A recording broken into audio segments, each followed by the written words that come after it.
Olá, boa noite, bem-vindo ao Noite Informativa. Os presidentes de Moçambique e Egito concordaram hoje em ajudar-se a combater o desenvolvimento e fixação de grupos terroristas nos dois países, mas também acordaram em elevar a cooperação econômica em diversas áreas.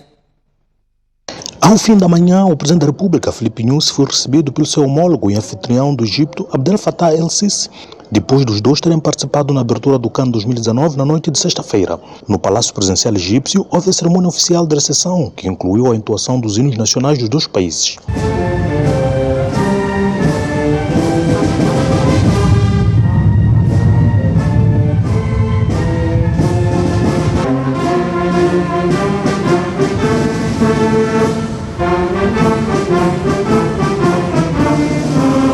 Lado a lado, os dois chefes de Estado fizeram a revista da Guarda de Honra e mais tarde apresentaram-se as respectivas delegações.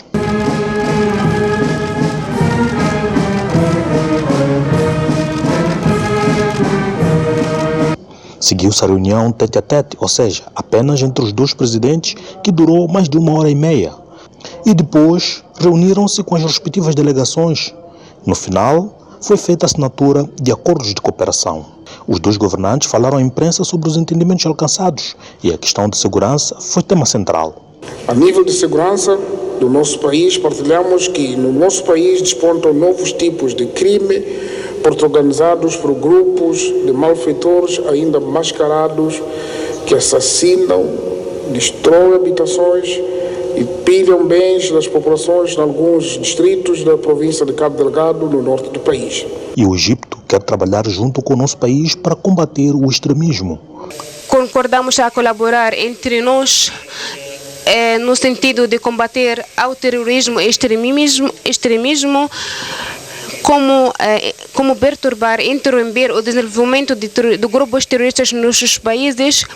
Abdel Fattah el-Sisi ainda falou de entendimentos alcançados noutras áreas, com destaque para a supressão de vistos nos passaportes diplomáticos e de serviços. Conseguimos assinar documentos jurídicos sobre cooperação bilateral na área de agricultura, segurança alimentar, isenção de vistos para portadores de passaportes, titulares, passaportes diplomatas de serviço e também na área de agricultura e consultas políticas.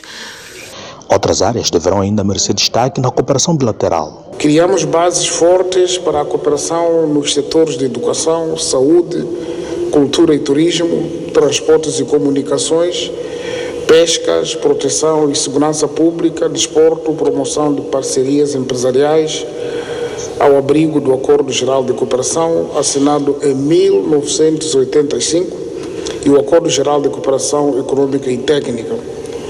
Assim, acordamos realizar a próxima sessão da Comissão Mista no próximo ano, com vista a aprofundar ações concretas nestas áreas, ao mesmo tempo que realizamos ações de monitoria sobre as decisões hoje tomadas. E das intensas negociações entre os dois presidentes e as respectivas delegações, Filipe Nyusi saiu com uma certeza. Temos a firme convicção de que esta visita será bem sucedida e que irá criar uma nova era onde a cooperação econômica será aprofundada e consolidadas as históricas relações de irmandade, amizade, solidariedade e de cooperação que há bastante nos unem. Queremos ser uma referência de cooperação com o Egito em África. Refira-se que o Egito detém atualmente a presidência rotativa da União Africana. Uma pessoa morreu após ter sido atingida por uma bala disparada por uma agente da Polícia Municipal de Gondola. A agente disparou na tentativa de dispersar as pessoas que disputavam arroz que era distribuído às vítimas do ciclone Idai. Aquilo que deveria ser uma bênção terminou em tragédia. Este é o corpo do jovem de 18 anos, que em vida respondia pelo nome de Filipe dos Filipe, o qual foi alvejado por uma agente da Polícia Municipal quando tentava dispersar a população que, segundo apuramos no local, aglomerou-se para receber arroz do Programa Mundial de Alimentação. A família da vítima está inconsolável e exige justiça. Segundo meu irmão está onde? Disseram que teu irmão ainda está lá, embaixo, no chão, não tinha pessoa. sair a pessoa e levar meu irmão, deixar lá no hospital. Nós queremos que a justiça seja feita porque no ato de distribuição é proibido estarmos com a arma. O Hospital Distrital de Gondola confirmou a entrada de 6 feridos na sequência dos disparos. Recebemos 7 vítimas, e das quais uma vítima mortal e 6 com vida, que contraíram alguns ferimentos. E dessas vítimas com ferimentos, uma que teve uma ferida perfurante em que a bala de arma de fogo perfurou a coxa esquerda, passando, e não ficou presa. E esta vítima, devido ao ferimento ser profundo, apesar que não atingiu o osso, transferimos para o Hospital Provincial de Chimoio para melhor assistência.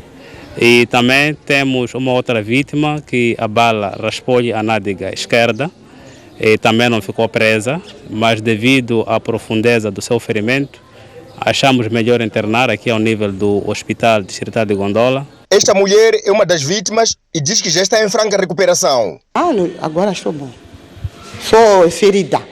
Ferida como é grande. O edil de Gondola garantiu à nossa reportagem que a agente que disparou contra as vítimas do ciclone Idai está detida e o município está a prestar apoio à família enlutada e aos feridos. A nossa colega, que é Polícia Municipal, está neste momento no comando distrital.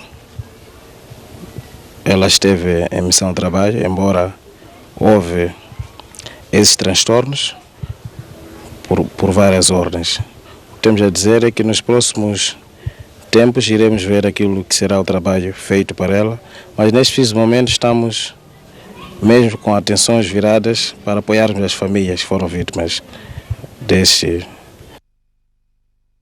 Já na Beira, briga entre casal termina em tragédia. Uma mulher de 28 anos é indiciada de ter assassinado o esposo após uma discussão na noite de quinta-feira. O caso foi registrado na noite desta quinta-feira no bairro da Cerâmica, na cidade da Beira. O casal já não vivia junto há algum tempo, mas naquela noite o esposo terá se deslocado à casa da parceira, supostamente para exigir explicações sobre uma alegada traição. Na sequência, iniciou uma briga que terminou de forma trágica, depois de a esposa desferir golpes fatais na cabeça do parceiro. A indiciada diz que agiu em legítima defesa. Ele estava sentado na cozinha, né? Quando me viu a chegar, ele levantou, queria me pegar. Eu estava parado na porta para abrir a porta. Ele disse, você quer me pegar? Tinha enxada por fora, aí na varanda. Eu inclinei, peguei aquela enxada e dei de trás assim. E dei desse aqui. Ele caiu aí na cozinha. Tá vendo? Quando eu lhe dei mais segunda vez, lhe deixei. A polícia diz que já foi aberto um processo crime contra a indiciada. A indiciada, portanto, teria, com recurso a um objeto de corte contundente, no caso concreto uma enxada, desferido golpes contra o marido e ocasionado, portanto, a morte. Questionada, esta alega estar a defender-se de um regime recorrente, portanto, de agressões que vinha sendo protagonizado pelo marido e, em virtude, portanto, desta ocorrência, lavrou-se um auto processual, o qual deverá seguir a devida tramitação legal. O Estado sul-africano promete para a próxima semana dar explicações sobre o assassinato dos 2 agentes da Guarda Fronteira moçambicanos. Esta informação foi revelada hoje pelo comandante-geral da PRM durante a visita ao local do crime. Cerca de 2 semanas depois do assassinato de 2 agentes da Guarda Fronteira moçambicana por militares sul-africanos, um contingente da polícia deslocou-se à fronteira da Ponta Douro para homenagear as vítimas. No local do crime, os agentes depositaram uma coroa de flores e observaram um minuto de silêncio. O comandante-geral da polícia destacou o comprometimento dos agentes assassinados na garantia da segurança da fronteira e prometeu a construção de um memorial no local em sua homenagem. O problema não está do nosso lado. Quem tem que esclarecer devidamente são os outros. Se fossem o nosso lado, nós diríamos que já teríamos neste momento uma informação exaustiva sobre o que na verdade aconteceu.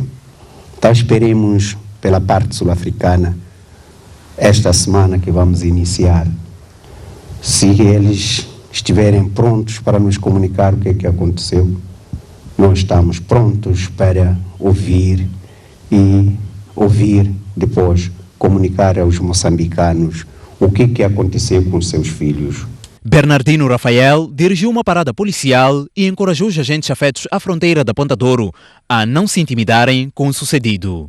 Não devemos ter medo de patrulhar a nossa fronteira. Não devemos baixar a operatividade na garantia da nossa fronteira. Continuem a ser a polícia da fronteira que o vosso país formou, sem deixar a violação da nossa fronteira. A missão continua a mesma, continuar com firmeza para que a nossa fronteira não seja violada.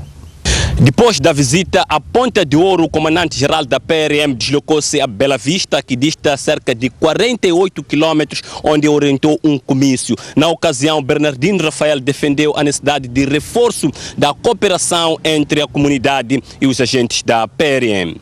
Com imagens de Hermenegildo Ziban, Antônio Frades para ESTV. Seguimos com vendedores que abandonaram o mercado Albazine e preferem exercer suas atividades nos passeios. Os mesmos alegam que os clientes não entram no mercado aberto há 3 anos.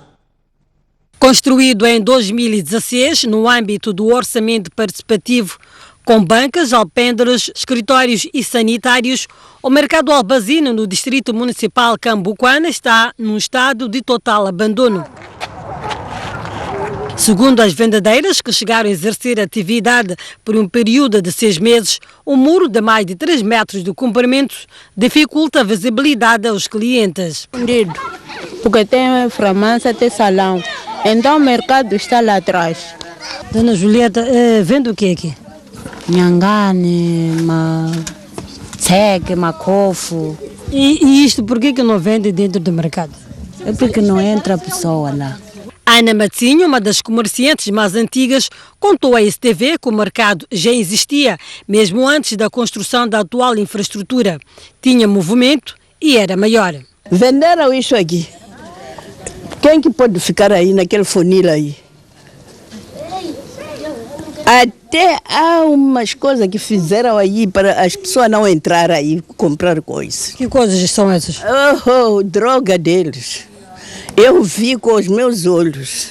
Ninguém me disse. Quer dizer, colocaram drogas para as pessoas não poderem vender aqui? Não entrar aqui.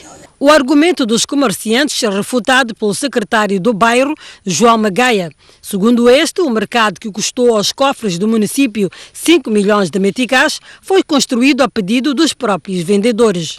O que está a acontecer é a tal febre que hoje em dia se apossou de certas pessoas em não quererem fazer as suas atividades em sítios próprios, como é o caso do mercado, que por sinal nem foi imposição a preço daquele mercado, foi escolha livre dos próprios munícipes.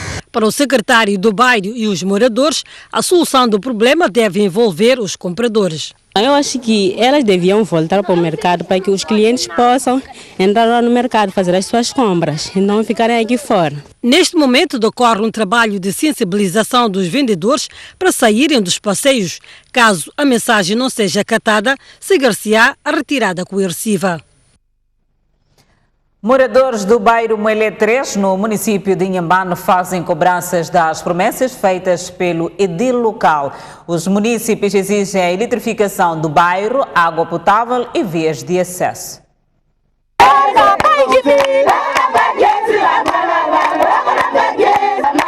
São moradores do bairro Moelé 3, concretamente no quarteirão C, que fazem a cobrança das promessas eleitorais, promessas essas que, segundo os moradores, datam há anos, e este quarteirão, concretamente este bairro 3 de Moelé, nunca conheceu água potável e energia elétrica para além de arruamento. Prometeu luxo, energia, água, estrada. Estamos a cobrar mesmo o nosso dívida de energia e água, ruas. E nunca mais estamos a ver, nem sequer uma coisa que estamos a ver. Agora, qual é o nosso dever? Então, nós somos filhos de quem? Afinal, nós não somos filhos do povo. Queremos queremos saber a quem vai nos dar as coisas que nós não temos. Estamos a chorar, nós que dia temos diarreias aqui, temos vômitos, não sei, todos os dias estamos a ir no hospital. Entretanto, o município diz que a zona não é segura para a habitação, pelo que garantiu existir um plano para o reassentamento daquelas famílias. Há dois cenários. O primeiro cenário é que aquelas comunidades começaram a ocupar aquilo no tempo colonial. E também depois da independência apareceram mais famílias. Na altura falávamos de cerca de 150 famílias, agora estamos a falar de 261 famílias. De uma ou de outra forma é que ali não é sítio próprio para erguer as suas construções e que eles têm que assumir isso. E depois têm que colaborar com o município, porque nós estamos a dar terra infraestruturada em zonas seguras, não naquela zona que é, portanto, da servidão dos aeroportos. Da cidade de Inhambane para a STV, Félix Jamis, Hermenegildo Sócrates. Nas cidades de Maputo e Matola, há condutores que não respeitam as regras de trânsito. A situação embaraça o tráfego e, em alguns casos, termina mesmo em acidentes de viação. Para além de avarias técnicas nas viaturas, o desrespeito pelos sinais de trânsito tem estado na origem de muitos acidentes de viação que ocorrem um pouco por todo o país e que resultam em mortes. Nesta reportagem, vamos ver o registro de imagens de automobilistas que não respeitam os sinais de trânsito. Indisciplina ou irresponsabilidade? Perguntas que encontram respostas vendo os vários cenários que a câmera registrou em diferentes estradas das cidades de Maputo e Matola. No semáforo, o verde significa que o veículo tem passagem livre, mas já não se pode dizer o mesmo em relação ao vermelho, onde a paragem é obrigatória, embora ignorado. E o amarelo, que assinala a mudança de sinal, quase que ninguém dá conta. A desobediência dos sinais de trânsito é uma das infrações que preocupa a polícia. O outro sinal também com infrações não cumpridas é o próprio sinal vermelho. Alguns condutores não respeitam. O mais gravoso é o fato de serem condutores que fazem transporte de passageiro que não respeitam esse sinal. Transporta consigo muitas vidas e passa o sinal vermelho ou o sinal amarelo. Põe em risco a vida daquelas pessoas que ele transporta, põe em risco, em primeira instância, a vida dele próprio mesmo. Este carro, com matrícula estrangeira, sai da faixa mais à esquerda e faz o desvio mesmo sem permissão para o efeito. E caminhões seguiram o mau exemplo. Diante do volante, esta automobilista diz que não há respeito pelos sinais de trânsito. Eu acho que não. Acha que não? O que é que tem visto na via pública? As pessoas não respeitam mesmo. Tem muitas irregularidades. Este outro condutor reconhece a importância de se respeitar o código de estrada. Que é importante respeitar as regras. Muito importante porque é muito arriscado entrar ao vermelho. É muito arriscado, na verdade. David Vasco Mondlane, há 12 anos que conduz transporte semicoletivo de passageiros, vulgo Chapa 100. Ele assume que há desrespeito dos vários sinais de trânsito na estrada. David diz que tudo acontece porque quer-se ganhar o tempo. Os chapeiros não respeitam através de pressa, né? É verdade isso. Não é aconselhável. E qual é a dificuldade em respeitar os sinais? Isso aí depende de cada um, mas eu tento facilitar isso aí, eu paro. Quando vê que o sinal está vermelho, eu paro. Mas há colegas seus que não param? Sim, cada qual tem exemplo. Aqui no meu carro, eu sou sentado, mas há outros carros que deixam as pessoas em pé. Elias Ngoca diz que já perdeu a conta das vezes que escapou ao atropelamento enquanto caminhava pela via pública, incluindo nas passadeiras. Quase sempre, até mesmo na passadeira, em que é o único momento, o único lugar em que o peão tem direito a ser respeitado, mas dificilmente tem-se feito. Usando desta oportunidade, qual seria a mensagem que gostava de deixar aos condutores? Eu aconselhava que, primeiro, cada motorista devia pensar que, antes de ser motorista, também ele é peão. vai estacionar o carro e eu descer, vai ter a mesma necessidade que este peão tem. Então o que devia acontecer era também respeitar, ceder. É 1 minuto que a pessoa atravessa e a vida continua. O excesso de velocidade e condução sob efeito de álcool são outras infrações que a polícia registra diariamente e que, como consequência, resulta em mortes. Muitos condutores estarem a conduzir sob efeito do álcool, apesar de toda a atividade que tem estado a ser feita, de sensibilização, de fiscalização. Nós temos uma média a nível da cidade de Maputo, uma média de 90 a 100 cartas semanalmente que são apreendidas em virtude de os seus titulares terem se apresentado na via pública sob efeito do álcool. Sob efeito do álcool, porque a nossa legislação prevê que o condutor particular é considerado sob efeito do álcool quando tiver o nível de álcool igual a 30 em diante, e para o particular, mas para o profissional é 0. Então, temos esse problema de álcool que muitas das vezes tem provocado acidentes. Só este trimestre 4 pessoas perderam vida em virtude de acidentes que os seus condutores estavam sob efeito do álcool. Na Estrada Nacional número 4 é frequente ver estes carros de tração manual, os chamados Chova-Estaduma, que irrompem pela estrada e sem mínimas condições de segurança atravessam uma das vias mais movimentadas do país. Pela Avenida Eduardo Mondlane, passava este jovem empurrando a carrinha usada na construção civil. Os peões também não observam aspectos de segurança para atravessar as rodovias. O não funcionamento do semáforo é considerado elemento perturbador para o normal escoamento do tráfego rodoviário. O exemplo disso é o que é possível constatar aqui na Rua do Palmar, que dá acesso à estrada circular de Maputo. Este semáforo recentemente colocado aqui não funciona desde janeiro do ano corrente, o que obriga a permanência dos agentes da Polícia de Trânsito e também da Polícia Municipal para contornar esta difícil situação que é possível registrar a partir deste ponto. Gaspar Chirinda, Amândio Borges, STV.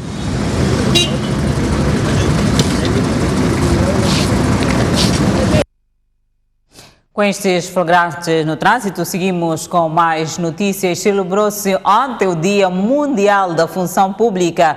Em Moçambique, mais de 500 funcionários foram penalizados e outros expulsos por envolvimento em atos de corrupção durante o ano passado. 1 minuto de silêncio. Um andar lento e com todo o respeito para o local onde jazem os heróis nacionais. É Dia da Função Pública. Foi assim que vários funcionários do Estado, ao ritmo da banda da PRM, juntaram-se esta sexta-feira na Praça dos Heróis para comemorar o seu dia. O dia era de festa, mas também de reflexão sobre os desafios que a função pública enfrenta. E um deles é capacitar os funcionários públicos para acompanhar a dinâmica do país, mas a corrupção que mancha o setor ainda é um mal maior a combater. Não pode o salário ser a desculpa para os maus comportamentos. Não pode, de nenhuma forma. E nós combatemos isso veementemente. É por isso que eu disse que nós estamos a aprimorar os nossos métodos de controle interno. Só no ano passado, 600 colegas nossos foram penalizados aos vários níveis e tivemos até casos de expulsões. Tudo isso por quê? Porque nós queremos uma administração pública que prime pelo bem servir, que prime pelo profissionalismo, pela ética, pela integridade. E que no final do dia, porque nós juramos servir o público, é função pública, para servir o público. Então esta é que é a nossa missão. Apesar de se colocar a corrupção como um dos principais desafios, os funcionários estão conscientes da sua missão, que é melhor servir ao cidadão, ainda que este esforço nem sempre é reconhecido. Mas temos também outros desafios no geral, que é o servir ao cidadão, que é o apanágio da função pública, e sermos reconhecidos pelo trabalho que efetivamente fazemos, porque há um esforço que é desenvolvido pelo funcionário e é preciso que isso seja reconhecido a nível da instituição. Tendo em conta a vida de hoje em dia, é muito difícil temos as dificuldades financeiras que têm perturbado aquilo que é a progressão dos funcionários e, mesmo assim, estamos aqui para servir a função pública. Ainda nas celebrações do Dia da Função Pública, foram distinguidos os melhores funcionários do setor. Uma organização médica portuguesa está a implementar um programa de formação em cirurgia pediátrica para estudantes do curso de Medicina Geral no Isquitaque. Estudantes do 5º ano do curso de Medicina Geral do Isquitaque estão a beneficiar de uma formação ligada à cirurgia pediátrica. O curso está a ser ministrado por médicos especialistas, integrantes de uma organização médica portuguesa denominada Health Fomos e visa dotar os futuros médicos de ferramentas para melhor tratar as crianças. Nós focamos muito nas questões do traumatismo, porque são das questões mais importantes aqui em Moçambique.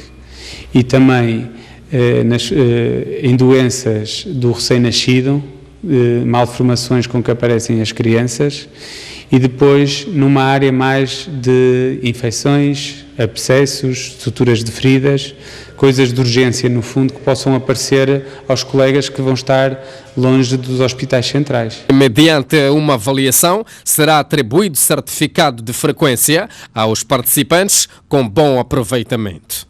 É uma relação muito satisfatória e muito benéfica para ambos lados. Para o Isquitaque especificamente, acabamos de ter maior ganho em termos de aquisição de mais ferramentas para que os estudantes futuramente possam usar durante as suas atividades. O Isquitaque já formou cerca de 90 médicos especialistas em matérias ligadas à cirurgia pediátrica. Autoridades de Hong Kong abriu uma investigação contra os manifestantes que amotinaram-se ontem em frente à sede da polícia e bloquearam todos os acessos. De acordo com um comunicado das forças policiais, a ação dos manifestantes foi ilegal e irracional e impediu o processamento de cerca de 60 chamadas de emergência. O protesto de sexta-feira acabou por terminar de forma pacífica, mas o caso está longe de ser encerrado. Os milhares de manifestantes continuam a exigir a retirada definitiva da polêmica lei da extradição, que deu origem aos protestos no território e que na prática poderá levar a justiça local a extraditar dissidentes políticos para a China. Pede ainda a libertação dos detidos na violenta manifestação de 12 de junho e a demissão imediata da chefe do governo, Carrie Lam.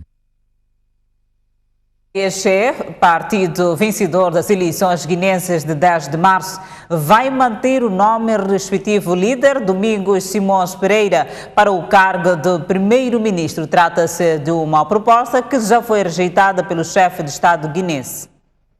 O Partido Africano para a Independência da Guiné e Cabo Verde, que lidera a maioria parlamentar, analisa a carta justificativa do Presidente da República para rejeitar o nome de Domingos Simões Pereira como futuro primeiro-ministro. Fontes partidárias avançam que, nesta última carta, José Mário Vaz evoca dificuldades de relacionamento e acusa Domingos Simões Pereira de ter apelado à sublevação militar para além de insultos ao Presidente da República. Ali Ijaz, secretário nacional do PAIGC, garante que o conteúdo da carta do Presidente da República está a ser analisado. Na tentativa de cumprir o ultimato da CEDEAO, Comunidade Econômica dos Estados da África Ocidental, o Movimento para a Alternância Democrática MADEM G15 substituiu a candidatura do seu coordenador nacional, Brahima Camará, para a deputada Adjassatu Camará Pinto, no lugar do segundo vice-presidente do Parlamento. Donald Trump admitiu ter autorizado ataques contra o Irão, mas após saber que os ataques iriam causar a morte de 150 pessoas, o presidente norte-americano recuou da decisão. O conflito entre o Irão e os Estados Unidos da América continua ainda mais tenso. Donald Trump admitiu ontem que já tinha autorizado 3 ataques contra o Irão, mas desistiu. Através das redes sociais, Trump afirmou não ter pressa em responder militarmente ao Irão, acrescentando que cancelou os 3 ataques que deveriam ter acontecido na noite de quarta-feira, 10 minutos antes de serem lançados, porque informaram que eles fariam 150 mortos, o que é desproporcionado, face ao abate de um drone. Teherão terá recebido de Trump uma mensagem entregue em Oman durante a madrugada a avisar sobre a iminência de um ataque, na qual o chefe de Estado frisava ser contra a guerra e dizia querer negociar. A crise entre o Irão e os Estados Unidos agravou-se quando Teherão abateu um drone norte-americano, dizendo ter provas irrefutáveis de que este violou seu espaço aéreo. Como medida de precaução, a Administração Federal da Aviação dos Estados Unidos da América proibiu companhias aéreas americanas de sobrevoar um espaço aéreo controlado por Teherão até novo aviso. Restrições justificadas pelo aumento das atividades militares e da tensão política na região, que representam um risco. A KPLM também decidiu deixar de sobrevoar o Estreito de Hormuz, ponto de passagem estratégico de petróleo na região do Golfo. A tensão entre o Irão e os Estados Unidos aumentou desde que Trump decidiu retirar o seu país do acordo nuclear para o Irão e avançou com novas sanções contra o país. Seguimos com o desporto. A Politécnica conquistou ontem a Angel Maputo Basket ao vencer o Ferroviário de Maputo por 56-55 no jogo 4 dos playoffs da final. 2 pontos ali contabilizados por Fernando Ginó e com uma falta, lançamento adicional. Muito bem a equipe da Politécnica.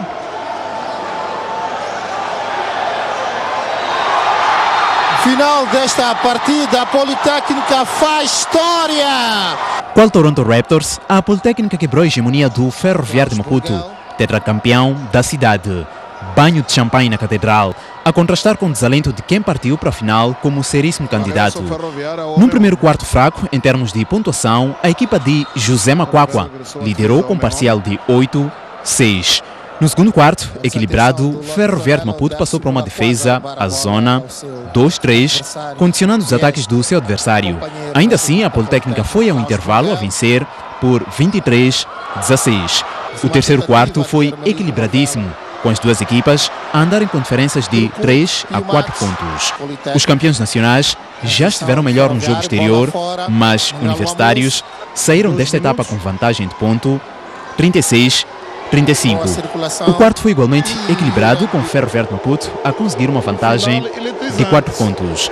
Nos momentos cruciais, o Ferroviário de Maputo cometeu erros e a Politécnica soube aproveitar para vencer o jogo e conquistar a Angel Maputo Basket. Muito aguerrida, com muita atitude, que deixamos ficar hoje. Mas o Nacional já é uma competição de outra dimensão. Temos que fazer 2 vezes mais do que fizemos neste campeonato. E nada nos impede. Temos um sonho e vamos sonhar. É possível ganhar o Nacional. Vamos lutar para estar. Nosso objetivo era esse. Então, parabéns para nós e parabéns para o Ferroviário também, que lutou com todas as forças. E mostramos que ganha quem marca e quem comete menos erros. Então estamos todos de parabéns por fazer um campeonato bom, por proporcionar às pessoas um show. Isso é muito importante para a evolução do desporto nacional. Segundo classificado, o Ferroviário de Maputo foi agraciado com um valor monetário de 300 mil meticais. Já o Costa do Sol, terceiro classificado, recebeu o valor de 200 mil meticais. No capítulo individual, Klaus Bungelli foi distinguido MVP, melhor jogador da prova, e terá como prémio o valor monetário de 50 mil meticais. É algo muito gratificante. Estou mesmo emocionado, primeiro por ter ganho o campeonato, o segundo pelo prémio individual. Não foi fácil. A equipe toda sacrificou-se, a equipe toda trabalhou dia e noite, que era para poder conquistar esse campeonato e enfim conseguimos. Sim. Mas o nosso foco é sempre lutar e dar o máximo para ganhar qualquer campeonato. Ser competitivos em todos os aspectos. Já Yuran Pios foi considerado o melhor marcador, cabendo assim 25 mil meticais. Custódio Muchat foi considerado o melhor ressaltador, sendo que irá encaixar também 25 mil meticais. A Angel está satisfeita com o nível competitivo da final do campeonato da cidade. Já a Associação de Basquetebol da cidade de Maputo destaca o trabalho feito ao longo dos últimos anos para resgatar a imagem da modalidade. Aqui comigo o Eduardo Chiao, que é o representante da Angel, satisfeita naturalmente, muito público aqui no pavilhão de Machaquém, um jogo equilibrado, enfim, é um momento de festa, de celebração do basquetebol. Não há dúvida, foi uma grande final, uma final final muito equilibrada, com duas grandes equipas do nosso basquete, o pavilhão cheio. É isso que nós pretendemos, de facto. É isso que pretendemos como patrocinadores, acredito como público amante do basquetebol. Foi um grande jogo. Parabéns ao Ferroviário, que foi um digno vencido, e parabéns também ao Politeco, que foi um grande vencedor neste campeonato. Um jogo muito bem disputado, não muito bonito, mas bem disputado. Foi uma época, ou foi um mandato com muitas atribulações, mas nada melhor do que terminar da forma que terminou, na esperança de que as pessoas que vierem para aqui, se não fomos nós naturalmente, tenham um desafio muito maior que este, que é fazer mais e melhor, porque nós estamos bastante agradados com aquilo que nós fizemos. Não somos perfeitos, cometemos alguns erros naturalmente, mas eu tenho a sensação que eu pessoalmente lembro-me de um pavilhão cheio de um jogo de campeonato da cidade há mais de 20 anos.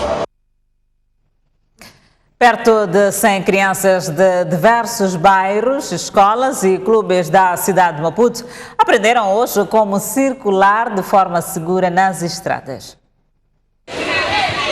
Eles aprendem rápido, mas nem tudo. Você conhece os sinais de trânsito? Embalados pela emoção da 14ª edição do torneio Mini Basket, os rapazes e as raparigas aprendem sobre a segurança rodoviária. Eu aprendi que nós não podemos deixar nossos pais beberem enquanto nós sabemos que eles vão dirigir depois disso. Aprendi que devemos, quando vermos o carro, devemos parar para o carro poder passar e atravessar. Yune e Michel são duas das perto de 100 crianças de escolas, clubes e bairros só de Maputo, que se beneficiaram da iniciativa da Ímpar. Quando nós fazemos esse tipo de atividades no projeto, é incutir-nos mais nós as formas de atravessar na rua, como devem se comportar na via pública. E quem melhor conhece a via pública é a polícia, que revelou na ocasião que as palestras têm surtido efeitos positivos. As crianças têm uma capacidade maior em termos de aprendizagem, porque quando você vem e ensina a criança como é que deve atravessar a estrada, a criança consegue cumprir, diferente do adulto. Recorda-se que o mini basket surgiu em 2006, onde só contava com atletas de Maputo, tendo-se alastrado com o passar dos anos um pouco por todo o país e movimenta cerca de 2.000 atletas.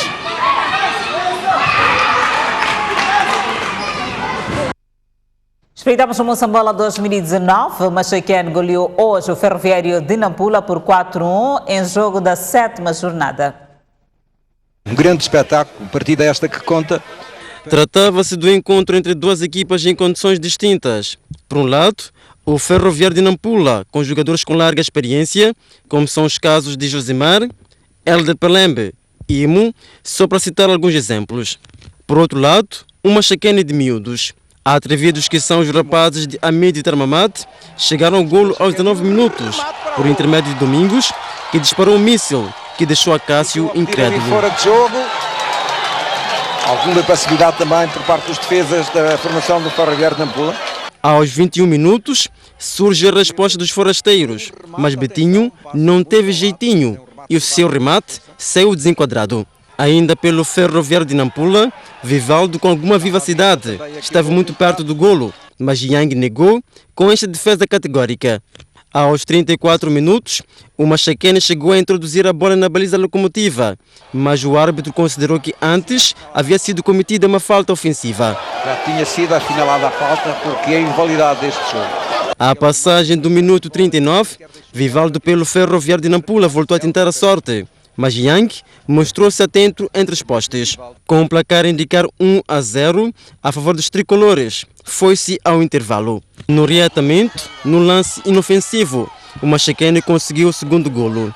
Fica-se com a impressão que tanto a defensiva, assim como o guarda-redes, podiam ter feito melhor. Sorriso de Lej tirou João, que não recusou o brinde. Um gol que acontece com alguma naturalidade.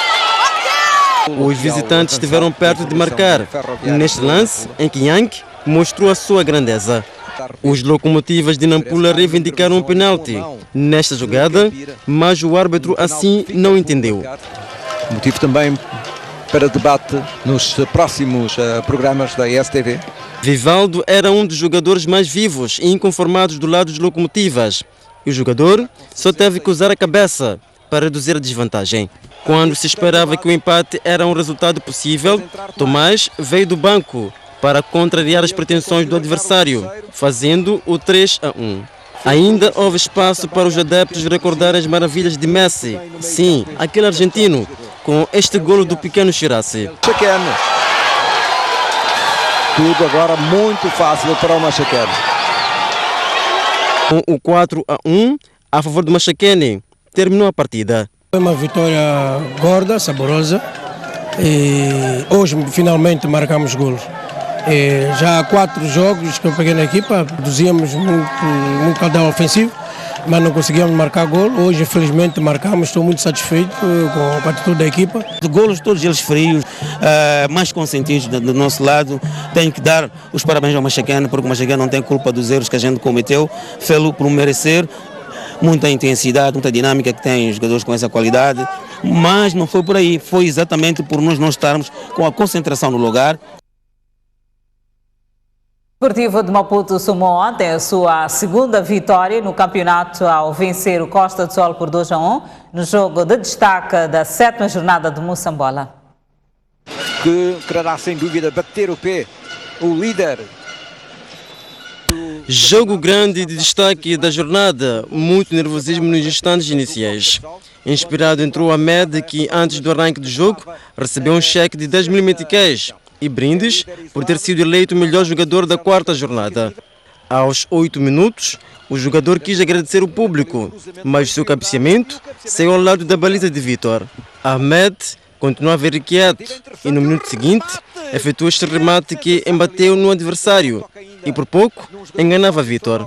A resposta da Canarinha veio no minuto 12. Shawa tentou surpreender Gugu, mas o guardião alvinegro esteve atento entre os postes. Aos 23 minutos, o Desportivo de Maputo esteve perto do golo, neste lance em que os jogadores alvinegros ficaram atrapalhados e não souberam aproveitar a situação. No mesmo minuto, Isaac deu resposta nesta jogada, em que por pouco marcava, mas a defensiva tirou a bola para canto. Na sequência de pontapé de canto, Shawa fez esta obra-prima. Golo do Costa do Sol! Acaba por enganar.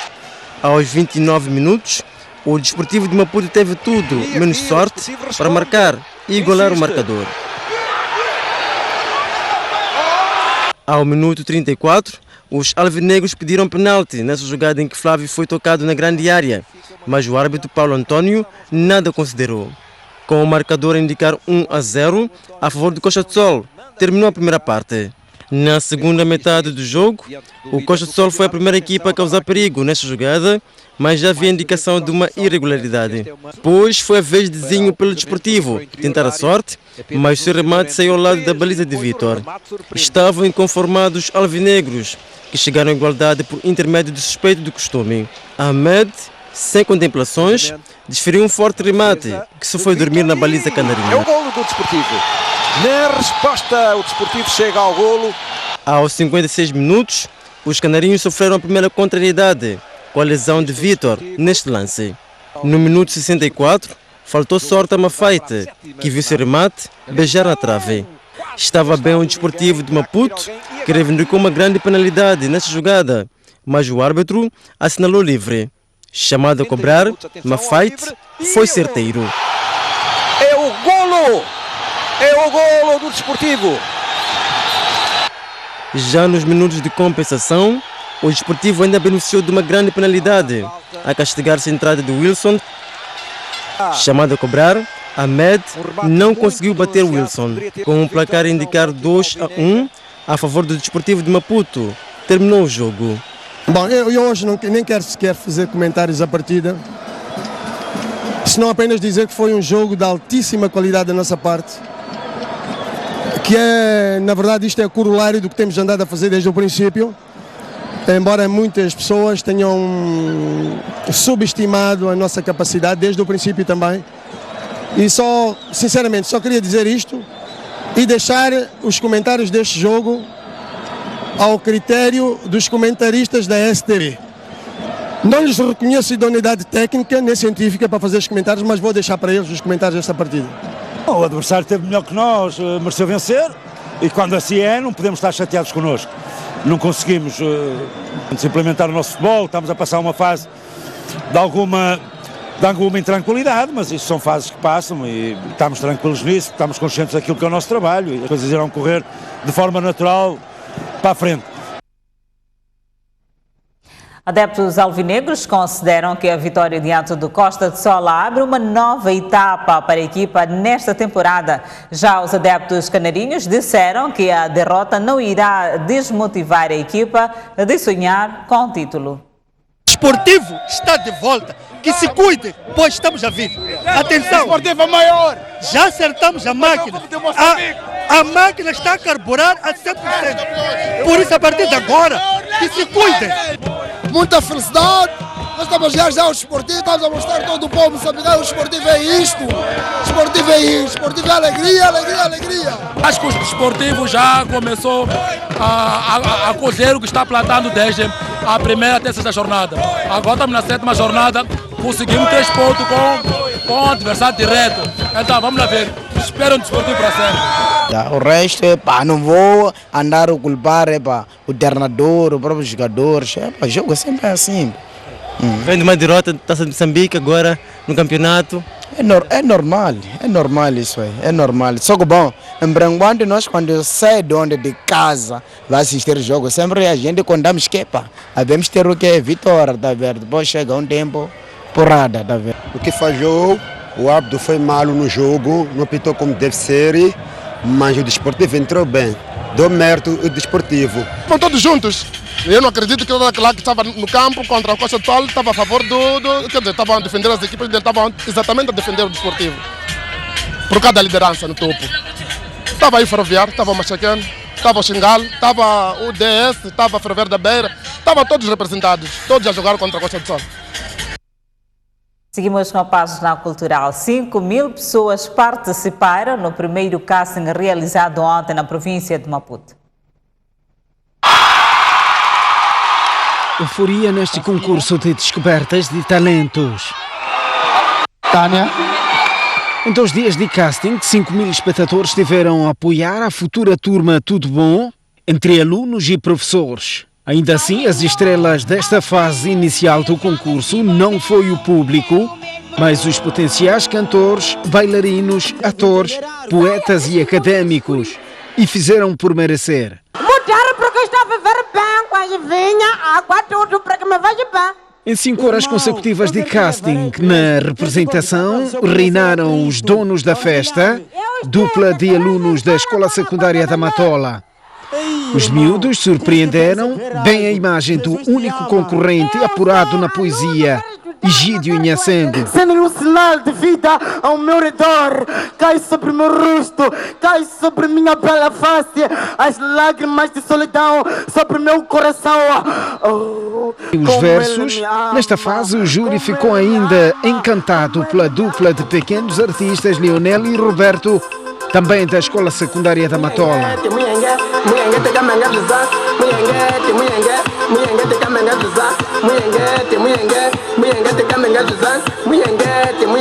Por fim, na categoria de talentos, apurou para a fase regional sul Laura Marroche, aluna da Billy Buane, na subcategoria de canto.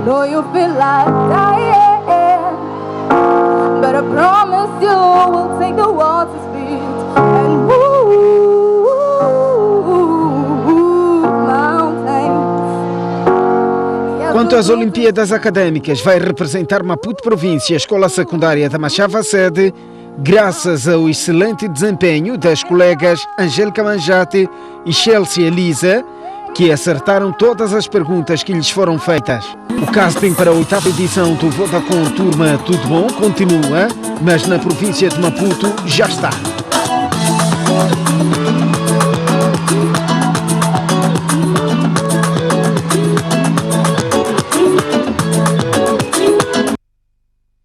A organização e membros do júri ficaram surpreendidos com o nível de qualidade dos concorrentes na província de Maputo.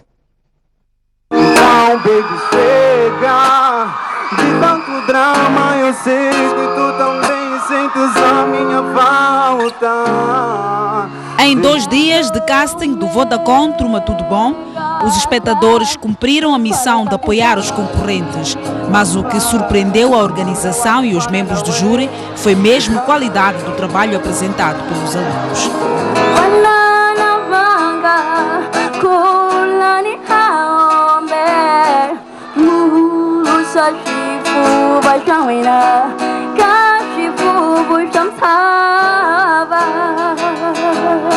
Saí aqui de uma apreensão que é muito bem positiva, onde nós tivemos um público muito bom e também tivemos muitos jovens, adolescentes que tenham muito bem o talento. Você já começou a namorar por aí nas escondidas? Do canto à representação e da declamação à dança, o trabalho dos membros do júri não foi nem tão pouco facilitado pelos concorrentes. Viemos aqui a Matola, naquela de, ok, mais um casting, mas chegamos aqui e o nível foi outro. Chegamos numa situação de não saber a quem levar, seja na dança, no teatro, na poesia e no canto. E foi um casting dos mais renhidos que a gente já teve. Vamos ainda continuar a dar muito apoio, muita força às escolas que vão representar a província do Maputo, porque no ano passado nós tivemos a escola secundária de Bila em 3º lugar, mas agora ainda vamos continuar ainda a apoiar para a nossa província estar em cima. Assim foi a fase de seleção dos concorrentes na província de Maputo. Há muito mais por vir. Oh, silêncio! Saia do homem! Saia do homem! Dá paz ao homem! Dá o amor, a fidelidade, porque o homem quer ser feliz. O músico e compositor britânico Elton John foi hoje condecorado com a mais alta distinção honrosa pelo governo da França pelo seu trabalho humanitário na luta contra a SIDA.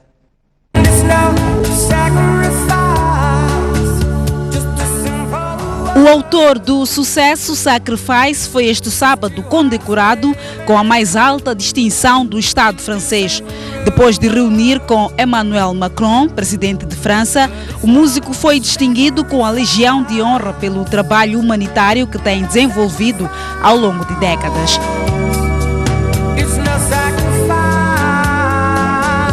Na consagração, Elton John lembrou as 2 grandes paixões, a música e a luta contra a SIDA, referindo que ambas o lembram diariamente o poder do espírito humano e provam que aquilo que nos une é mais forte que aquilo que nos divide. Elton John já tinha sido distinguido pelo Estado francês em 1993, quando recebeu a Ordem das Artes e das Letras.